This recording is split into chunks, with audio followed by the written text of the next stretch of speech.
Karibu. Asante. Ninaitwa Cecilia Lazaro Pascal.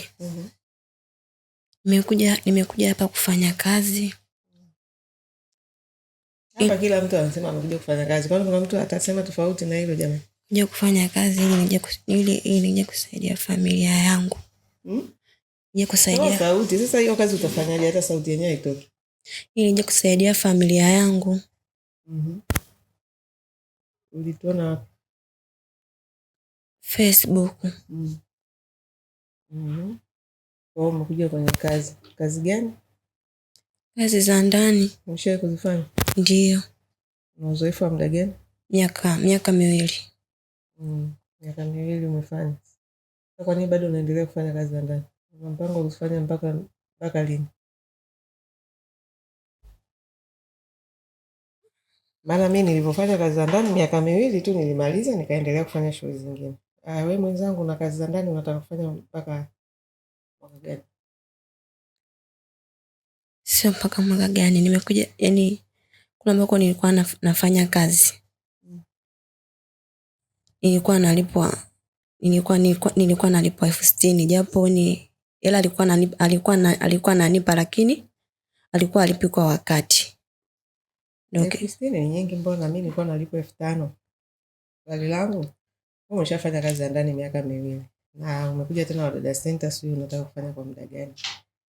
Yaani mimi ninachofundisha wadada ni kwamba kazi za ndani unazifanya kwa malengo, unaenda kufanya vitu vingine. Na ili uweze kufanya hivyo lazima uwe ni mtu unayependa kujifunza.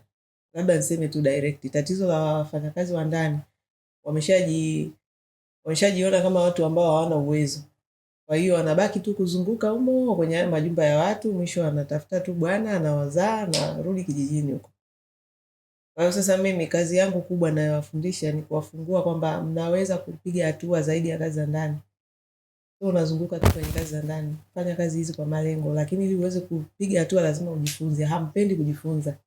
Hiyo ndio shida kubwa. Watu wa daraja la chini kinachowaangusha wengi ni kutokutaka tu kujifunza. Ameridhika na anayoyajua wakati hujui chochote. Hapo kwenyewe unaenda kufanya kazi kama traditional. Sasa ungekuwa unajua si ungeajiriwa kama professional. Ndio?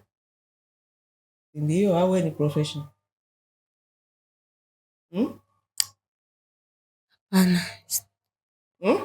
Hapana, bado sijachagua sehemu yoyote bado. Hujachagua? Ndio. Unamaanisha nini hujachagua? Unamaanisha nini ukisema bado sijachagua? Mimi nimekuuliza wewe hapo ni professional au ni traditional dada tu wa kawaida? Wa kawaida tu. Ndio maana nikasema shida kubwa ya wadada wa kazi hawapendi kujifunza, kwa sababu ungependa kujifunza tu basi hata kwenye hizi kazi za ndani ungefanya kwenye level ya juu. Kuna watu wanalipwa 500,000. Kwa nini usilipwe 500,000? Kwa sababu hujataka kujifunza. Kwani yule ambaye analipwa 500,000 kafanya nini? Kuna vitu tu kajifunza vya tofauti. Ndio. Anavyojua.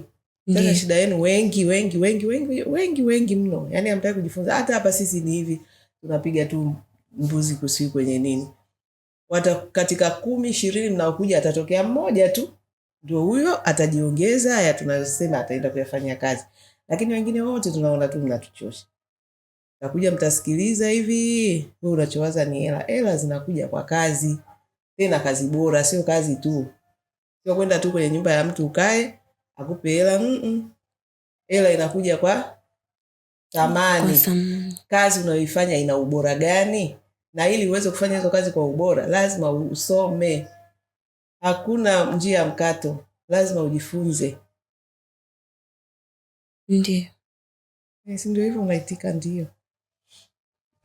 Kwa kuitika ndio tu hamjambo. Karibu.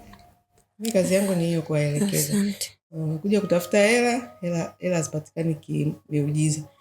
Sio ile mambo ya makanisani kwenu huko mnaambiwa pokea hela. Hapana, hela unajifunza kazi. Unasikia? Unajifunza kazi kwa ubora. Unapata hela. Na sio tu kazi pamoja na nidhamu. Sababu shida kubwa, muona mmekaa hapa kama malaika, lakini mkifika hapo nje mnaanza kuongea ushenzi wenu wote. Mmetoka sijui dalali gani mnamjua, sijui nani mnamjua, sijui nani twende huku, mara twende huku. Tunaona vituko vingi, vitu ambavyo ni yaani ni vya umaskini.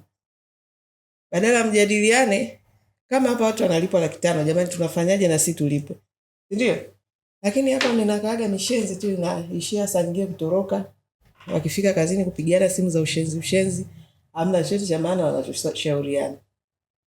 Kwa hiyo unakuta tu watu, ndio maana nikasema watu wa daraja la chini. Yaani wewe kama una hela, tayari uko kwenye daraja la chini, si ndio unatafuta? Hakuna ubaya. Lakini ukitaka kujua wewe ni mtu wa daraja la chini, hupendi kujifunza, hupendi maarifa. Yaani jua wewe ni maskini milele. Na huo ni uamuzi wako. Sio Mungu amekupangia. Sio sijui laana, ni wewe mwenyewe umechagua. Kwa sababu maarifa yamejaa kibao. Ndio? Kwa nini unataka kujifunza? Si umechagua? Umechagua, mbona uendi kunywa sumu? Unasumbuliwa na uvivu, kutaka vitu vya ubora. Hicho ndio kinawazungusha. Mtazunguka, mtajazana ujinga, mmekutana hapa, mtapeana namba, mtaongeleshana upumbavu, ujinga ambao hamfiki kokote. Lakini ukitaka kutoboa, inabidi utafute maarifa. Tena usikilize mtu ambaye amepiga hatua. Sio mtu mwenzako umekutana hapa eti mnaomba kazi wote. Mnaenda mnaanza kushauriana ujinga. Utakushauri nini mwenzako ambaye anatafuta kazi? Toka mmekutana hapa, kuna mtu amekwambia njoo tuangalie hapa jinsi ya kupika pilau. Kuna mtu njoo tuangalie jinsi ya kupika biriani. Toka mmekutana hapa. Mfanya hivyo. Mkikaa mnafanya nini? Mnapiga umbea.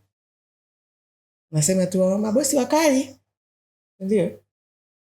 Sisi ni wakali kwa sababu ujinga hatupendi. Mbava hatutaki. Nilikuwa tunaweza kuangalia usoni tukajua watu ni wale wa daraja la chini wasiopenda kujifunza. Pale getini mngeishia. Lakini kwa sababu hatuwezi kujua, ndio hivyo tunawaingiza kwenye program, lakini tunawachuja. Ukienda kufanya vitu ambavyo ndivyo sivyo, kwenye mradi wetu unaondoka. Kwa sababu hizi hela watu wanazolipa ni nyingi. Ndio? 1,500,000 ni hela nyingi. Mtu anayetoa 1,500,000 lazima apate thamani. Lazima apate dada anayejielewa, anayejitambua. Umeelewa eh? Kwa hiyo sisi hapa hayo mambo ya kusema sio kule sio nilikuwa nalipwa 60,000, sio nilikuwa Fanya kazi. Kuna watu wanalipwa 500,000, kuna watu wanalipwa zaidi. Fanya kazi. Lakini sio tu kufanya kazi, hakikisha pia nidhamu yako ni nzuri. Wanaojitahidi kufanya kazi wanaangushwa pia na nidhamu. Hawana nidhamu nzuri, yani wajeuri, sio wasikivu, sio watu wanaopenda kutoa huduma. Kwa hiyo hivyo vitu navyo sio vizuri na vitakuondoa kazini, hata kama unajua kufanya kazi. Kama ni mtu mwenye kiburi tu, macho yako mtu kimwangalia bosi wako anajua tu unadharau. Unajua? Hizi kazi hazitaki kabisa hayo mambo. Haya, kwa hiyo karibu. Asante. Taonana huko kama kweli wewe ni mfanyaji kazi. Maana hapa kwenye kila mtu anajinadi mfanya kazi mzuri. Huko wajueni ni mpaka mtakapofika kazini. Haya.